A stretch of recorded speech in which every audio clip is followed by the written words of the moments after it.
నమస్తే.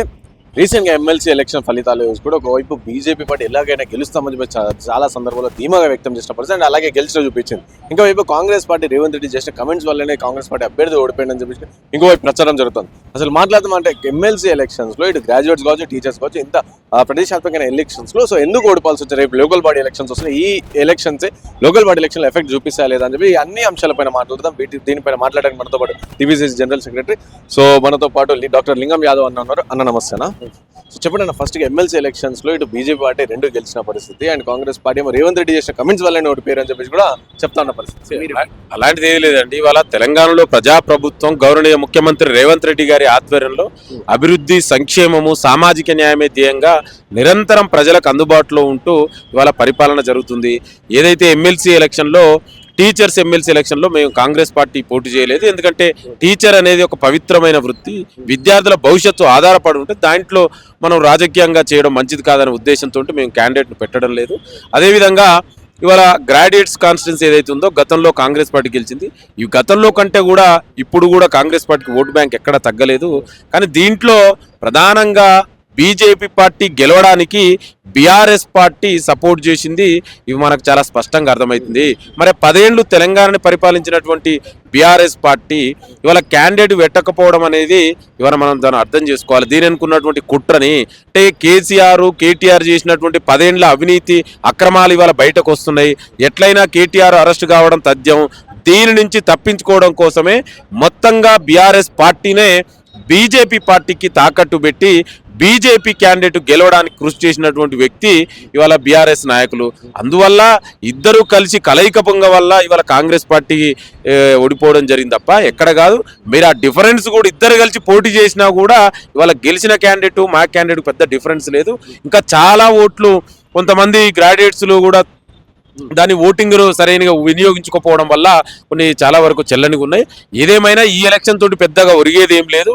ఇవాళ తెలంగాణ ప్రజలు చాలా తెలివైన ప్రజలు. బీజేపీ 10 ఏళ్లుగా కేంద్రంలో అధికారంలో ఉండి తెలంగాణకి ఏం చేసింది అనేది ఇవాళ తెలంగాణ ప్రజలందరికీ తెలుసు.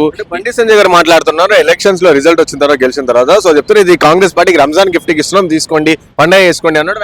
నేను అదే చెప్తున్నాం. ఇవాళ ఆయన రంజాన్ గిఫ్ట్ ఇస్తే మేము రిటర్న్ గిఫ్ట్ ఏవి ఇవ్వాలో మాకు తెలుసు. తొందరలోనే బీజేపీకి బీఆర్ఎస్ కు రిటర్న్ గిఫ్ట్ కూడా మేము ఇవ్వబోతున్నాం. ఆ గిఫ్ట్ ఏందనే తొందరలోనే మీకే తెలుస్తుంది. అంటే బీజేపీ పార్టీ ఎలక్షన్ లో చాలా ధీమా ఉంది. రీసెంట్ గా చూసుకుంటే ఇటు ఢిల్లీలో అధికారం కావచ్చు, అట్లా ఈ విధంగా అధికారం చేసుకుంటూ తెలంగాణ రాష్ట్రంలో ఎమ్మెల్సీలు కూడా గెలిచిన రేపు లోకల్ బాడీ ఎలక్షన్ లో కూడా బీజేపీ హవా ఉంటుంది అని చెప్పి ఇవన్నీ మాకు బూస్టప్, ఇవన్నీ ట్రయల్స్ అని చెప్పేసి కూడా వాళ్ళు చెప్తా ఉన్నారు. ఇవాళ ఎమ్మెల్సీ ఎలక్షన్ ఒకటి చూసి ఏదో అంటారు చూడు, వాపు చూసి బల్బ్ అనుకున్నట్టు దీని ద్వారా పెద్దగా ఒరిగేది ఏమీ లేదు. ఇవాళ బీజేపీని తెలంగాణకి ఏం చేసిందని నమ్ముతారండి? ఇవాళ బీజేపీ బీఆర్ఎస్ రెండు కూడా బలుపుకొని కలిసి పోటీ చేయడం వల్ల కాంగ్రెస్ పార్టీ ఓడించాలనుకుంటే అట్లా బీజేపీకి అది కూడా బొటాబొటి మెజార్టీతో గెలిచిర్రు. ఇవాళ మీరు చూసారు.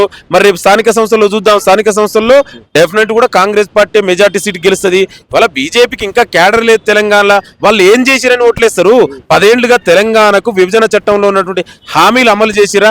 తెలంగాణకి 2 కేంద్ర మంత్రులు మొన్న చూసాం మనం బడ్జెట్ లోనే తెలంగాణకి ఎంత అన్యాయం జరిగిందో. ఇవన్నీ పెట్టుకొని ఇవాళ మీరు ఏం చేసిరని అదే విధంగా 10 ఏళ్లు తెలంగాణ పరిపాలించినటువంటి బీఆర్ఎస్ కూడా తెలంగాణకు ఇవాళ వాళ్ళు చేసిన అవినీతి అక్రమాలు బయట పడుతున్నాయి. మీరిద్దరూ కాపాడుకోవడం కోసం ఈ కేసుల కోసమే బీఆర్ఎస్ ని బీజేపీని గెలిపిస్తారు తప్ప ఇవాళ బీజేపీ కూడా తెలంగాణకు ఏమీ చేసింది లేదు. నేను సూటిగా ప్రశ్నిస్తున్నాండి. 2 కేంద్ర మంత్రులు ఉన్నారు. నీకు చేతనైతే ఇవాళ మూసీ రివర్ కు బడ్జెట్ తీసుకురండి, నిధులు తీసుకురండి. మెట్రో ఎక్స్పెన్షన్ కు నిధులు తీసుకురండి. రీజనల్ రింగ్ రోడ్ కు నిధులు తీసుకురండి. ఇవేమీ లేకుండా వేగమా చేస్తారంటే ఇవాళ తెలంగాణ ప్రజలు అందరూ గమనిస్తున్నారు. మీవి ఇలా గంగానదికి 1000 కోట్లు ఇచ్చారు. మరి మూసీ నది ఏం పాపం చేసిందండి? మూసీ నదికి మీకు దమ్ముంటే చేతనైతే కేంద్ర ప్రభుత్వంతో కొట్లాడి, మోడీతో కొట్లాడి ఇవాళ తెలంగాణకు నిధులు తీసుకురండి. ఇవాళ తెలంగాణలో దేశ చరిత్రలోనే ఎవరు చేయనటువంటి ఇవాళ క్యాష్ సెన్సస్ చేసింది. మీకు చేతనైతే రేపు పార్లమెంట్ లో బిల్లు పెట్టియండి, మోడీని ఒప్పియండి. ఇవాళ మేము అసెంబ్లీలో చట్టంగా తీసుకురాబోతున్నాం. క్యాస్ట్ సెన్సస్ కి మేము వ్యతిరేకం. క్యాస్ట్ సెన్సస్ లో ఏదైతే బీసీలు ముస్లిం బీసీలు అని చేసారు కదా, సో దానికి మేము వ్యతిరేకం, దాన్ని తీసేయండి అని చెప్పి కూడా ఇంతమంది ఏలేటి మహేశ్వర్ రెడ్డి గారు కూడా చెప్తున్నారు. ఇవాళ ఏలేటి మహేశ్వర్ రెడ్డి భాష మరి ఆయన దిమాకుని మాట్లాడుతుండో ఏం మాట్లాడుతుండో. బీజేపీ పోయిన తర్వాత ఆయన దిమాకు పనిచేయట్లేదు. ఇవాళ ముస్లింలు ఇప్పుడు కొత్తగా చేర్చలేదండి. మరి అదేంటే ఈ బీజేపీ నాయకులకు వచ్చింది ఏంటంటే కొంచెం కనీస జ్ఞానం ఉంటే ఏదైనా ఆలోచనతో మాట్లాడాలి. ఇవాళ కొత్తగా చేసిరండి. సామాజికంగా విద్యాంగా వెనుకబడినటువంటి వర్గాలని బీసీలో ఇప్పుడు గతం నుంచి ఉంది. మరి పక్కనే ఆంధ్రప్రదేశ్లో కూడా వాళ్ళ కూటమి ప్రభుత్వం అధికారంలో ఉంది. మీకు చేతనైతే మరి అక్కడ ఉన్నటువంటి ముస్లింలు బీసీ నుంచి తీర్చేమని మీకు గుజరాత్లోనే అక్కడ కూడా ముస్లింలు ఇదే నరేంద్ర మోడీ గుజరాత్ చీఫ్ మినిస్టర్ ఉన్నప్పుడు అక్కడ కూడా ముస్లింలని బీసీలో చేర్చిరు. దయచేసి ఇట్లాంటి విద్వేష విషపూరిత రాజకీయాలు మానండి.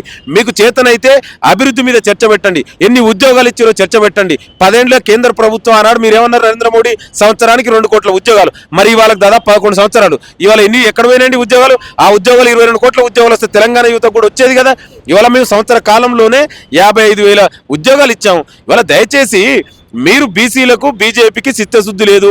ఇవాళ టెక్నికల్ ఓబీసీ ప్రధాన అయినటువంటి నరేంద్ర మోడీ ఆయనే ఈ బీసీలకు ఏం చేయట్లేడు. ఇవాళ కేంద్ర ప్రభుత్వంలో ఒక బీసీ మంత్రిత్వ శాఖ ఎందుకు లేదండి?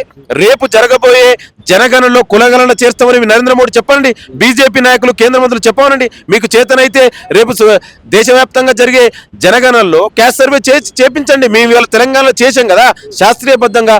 ఇవాళ అదే విధంగా బీఆర్ఎస్ కూడా 10 ఏళ్ళు కూడా బీసీలను మోసం చేసింది. ఆనాడు 33% స్థానిక సంస్థల్లో బీసీలకు రిజర్వేషన్ ఉంటే దాన్ని 18% తీసుకొచ్చింది కేసీఆర్ కదా. కేసీఆర్ అసమర్థత వల్లనే కదా. పక్క రాష్ట్రంలో ఇవాళ మద్రాసులో 69% రిజర్వేషన్ ఉంది, పక్కనే ఉన్నటువంటి మహారాష్ట్రలో 59% రిజర్వేషన్ ఉంది. మీ ఇద్దరి చేతగాని వల్ల తనం వల్ల ఇవాళ బీసీలు అన్యాయం అయిపోయారు. ఇవాళ ప్రజాప్రభుత్వం గౌరవనీయ ముఖ్యమంత్రి రేవంత్ రెడ్డి గారు ఏదైతే మేము మేనిఫెస్టోలో హామీ ఇచ్చామో దానికి అనుగుణంగానే నిన్ననే మీరు అందరూ చూసారు, క్యాబినెట్ లో కూడా అప్రూవ్ చేయడం జరిగింది. రేపు చట్టం రాబోతుంది, బీసీలకు 42% స్థానిక సంస్థల్లో రిజర్వేషన్. ఇది మా ప్రభుత్వానికి ఉన్నటువంటి కమిట్మెంట్. మీరు మాట్లాడితే ఎట్లా? అందుకే ఇవాళ బీసీలందరూ కూడా బీజేపీని బీఆర్ఎస్ నాయకులు చేస్తున్నటువంటి ఈ కుట్రలన్నిటి కూడా అర్థం చేసుకుంటారు. ఇంకోవైపు అన్న చెప్పండి, ఇటు చేంజ్ అయిన ఎమ్మెల్యే అంటే బీఆర్ఎస్ పార్టీలో గెలిచి కాంగ్రెస్ పార్టీ జాయిన్ అయినని చెప్పి కొంతమంది చెప్తా ఉంటే, ఒకవైపు వాళ్ళేమో లేదు మేము దేవుడు కండువాలు కప్పుకుని అది ఇది అని చెప్పి బై ఎలక్షన్స్ వస్తే ఇంకో వర్గం చెప్తే ఇంకొంతమంది ఎమ్మెల్యేలు నిన్న ఎగ్జాంపుల్ గూడెం మైపాల్ రెడ్డిని చూసుకుంటే సో కాంగ్రెస్ పార్టీ ఇష్టం వచ్చినట్టు మాట్లాడడం కావచ్చు, సో లేదు నేను పక్కా బీఆర్ఎస్ అని చెప్పి చెప్పడం కావచ్చు, ఇవన్నీ కొంచెం దూషించడం కూడా ఇవన్నీ కూడా జరుగుతాయి. అసలు ఏం జరుగుతుందన్న కాంగ్రెస్? ఏదైతే ఇవాళ కొంతమంది ఎమ్మెల్యేలు ఇవాళ ఆ విధంగా మాట్లాడితే అసలు డిఫెక్షన్ గురించి మాట్లాడే కనీస నైతిక అర్హత బీజేపీకి బీఆర్ఎస్ ఉందండి. ఇవాళ 10 ఏళ్లుగా బీఆర్ఎస్ చేసింది ఏంటండి? ఆనాడు కాంగ్రెస్ పార్టీ నుంచి గెలిచినటువంటి ఎమ్మెల్యేని, అదేవిధంగా టీడీపీ నుంచి గెలిచినటువంటి ఎమ్మెల్యేని, చివరికి సిపిఐ నుంచి గెలిచిన ఎమ్మెల్యేని కూడా జాయిన్ చేసుకున్నటువంటి దుర్మార్గమైనటువంటి పనులు మీరు చేశారు. ఆనాడు మేము చెప్పాము మీకు సంపూర్ణ మెజార్టీ ఇచ్చారు, ఏం అవసరం ఉందని. కానీ ఎవరు ఎందుకు చేంజ్ చేసుకురండి? మీరే కదా జాయిన్ చేసుకుంది. అన్నాడు ఒక దళిత నాయకుడిని, ఇప్పుడున్నటువంటి బట్టి విక్రమార్క డిప్యూటీ సీఎంని ఆనాడు సిఎల్పిగా నియమిస్తే తట్టుకోలేనటువంటి మీరు ఒక కుట్రపూరితంగా మెజార్టీ ఎమ్మెల్యేని చేంజ్ చేసుకుర్రు. మేము ఆనాడు చెప్పాము. అదేవిధంగా ఇవాళ బీజేపీ నాయకులు కూడా మాట్లాడుతారు. మరి దేశవ్యాప్తంగా బీజేపీ ఏం చేస్తుందండి? మణిపూర్లో, కర్ణాటకలో, మహారాష్ట్రలో, గోవాలో, మధ్యప్రదేశ్లో డే లైట్లో ప్రజాస్వామ్యబద్ధంగా ఎలక్ట్ అయిన ప్రభుత్వాలను కూలదోసి సిండేలు ఎగదోసింది ఎవరండి? ఇవాళ వాళ్ళకి మాట్లాడే కనీస అర్హత ఉందా?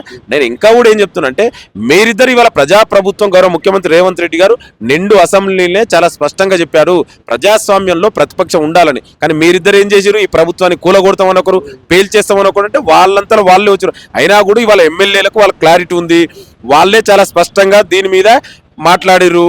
ఇవాళ దాని మీద మేము మాట్లాడవలసిన అవసరం లేదండి. ఎవరైతే ఎమ్మెల్యేలు అన్నారో వాళ్ళే మాట్లాడుతారు, ఇంకా మేము మాట్లాడవలసిన అవసరం ఏంది? మీకు ఇవాళ చట్ట ప్రకారం గతంలో మీరు చేసిందే కదా, మీరు మాట్లాడే కనీసం నైతిక అర్హత ఉందా? అందుకే దయచేసి మీరు ఇట్లాంటి మాట్లాడింది ఇవాళ నవ్వుకుంటారు తెలంగాణ ప్రజలు. 10 ఏళ్ళుగా మీరు ఎంతమందిని జాయిన్ చేసుకుని చెప్పమంటారు లెక్కలు? ఎవరోని ఒక పార్టీ నుంచి జాయిన్ చేసుకొని కనీసం రిజైన్ చేయకుండా మినిస్టర్ చేసినటువంటి దుర్మార్గమైనటువంటి పాలకుడు గత పాలకుడు కేసీఆర్, తలసాని శ్రీనివాస్ యాదవ్, అదేవిధంగా సవితా ఇంద్రారెడ్డి. సో మీరు మాట్లాడితే ఎట్లండి? దయచేసి మీరు గతంలో చేసినటువంటి మీరు ఒకసారి గుర్తు చేసుకొని మాట్లాడండి. సో విన్నర్గా డాక్టర్ లింగం గారు చెప్తున్న పరిస్థితి. సో ఏదైతే ఎమ్మెల్యేలు గురించి ఏదైతే నడుస్తుందో 10 మంది ఎమ్మెల్యేలు అయితే చేంజ్ కాలేదు అని చెప్పేసి, సో వీటి గురించి బీఆర్ఎస్ పార్టీ మాట్లాడే హక్కు లేదు, నైతిక అర్హత లేదు అని చెప్పి తను చెప్తున్న పరిస్థితి. అలాగే ఎమ్మెల్సీ ఎలక్షన్స్ అయితే గెలిచారు. సో ఆ ఎమ్మెల్సీ ఎలక్షన్స్ లో కూడా సో మేము అయితే బీజేపీ మన బీఆర్ఎస్ రెండు కలిసి పోటీ చేయడం వల్ల వాళ్ళు గెలిచారు అని చెప్పేసి కూడా తను చెప్తున్న పరిస్థితి. కెమెరా పర్సన్ సాయితో రాణా ప్రతాప్, టీవీ, హైదరాబాద్.